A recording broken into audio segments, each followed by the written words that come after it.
কৰিম, ধুনীয়াকে উত্তৰ দিবি দেই কিন্তু। হ'ব ছাৰ, আমি ধুনীয়াকে উত্তৰ দিম। এই চলিয়াত, তহঁতক আজি মই মহাত্মা গান্ধীৰ বিষয়ে কম। মহাত্মা গান্ধীৰ কাৰণে আমি দেশ স্বাধীন পাইছিলো। মহাত্মা গান্ধীয়ে ধুতি পিন্ধি আছিল আৰু মহাত্মা গান্ধী সদায় পুৱা উঠি বহুত দূৰ খোজকাঢ়ি গৈছিল যাতে নিজৰ কাম সোনকালে কৰিব পাৰে। নিজৰ কাম সোনকালে কৰিবৰ কাৰণে ইমান দূৰ খোজকাঢ়ি নেগিলেওতো হ'ল হয়, ইমান পুৱা নুঠিলেওতো হ'ল হয়। দেৰিকে উঠি বাছত যাব পাৰিলে হয়। সেইদিনতো বাছ আছিল, চাইকেল আছিল।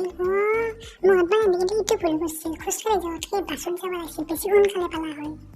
তোৰ মাথা, মহাত্মা গান্ধী বাছত যাব লাগিছিল, চালা গছ মূৰা চলি। এই পমিলা, তোক যে মই গৃহকাৰ্য কৰিব দিছিলো, হোমৱৰ্ক কৰিব দিছিলো, চাওঁ দেখো। মই হোমৱৰ্ক চব কৰি লৈ আহিছিলো, কিন্তু আহোঁতে ছাৰ বাটত বহুত ডাঙৰ বতাহ দিছিল। বতাহত ছাৰ মোৰ বহীটো উৰি লৈ গুচি গৈছিল। কি কলি?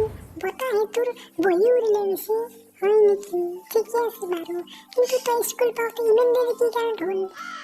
মোৰ বহীটো উৰি লৈ যোৱা বতাহজাককে ৰখি আছিলো।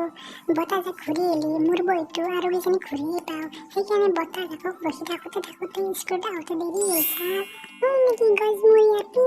এই এনেকুৱা এটা প্ৰশ্নৰ উত্তৰ দি আমাৰ হিমালয় পৰ্বতৰ উচ্চতা কিমান কওঁ?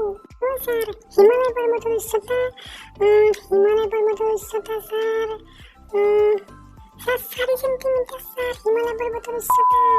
পাগলা গজমূৰা, কৰ কি বকি আছা? হিমালয় পৰ্বতৰ উচ্চতা কেনেকৈ 4 চেণ্টিমিটাৰ হয়?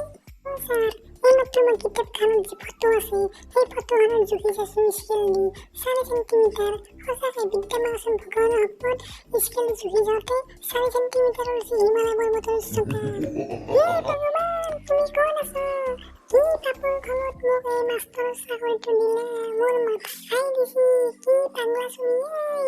এই মোৰ মাথা ধৰিছে, কৰ কি উত্তৰ দি থাকে, মই চাকৰি বাদ দিম।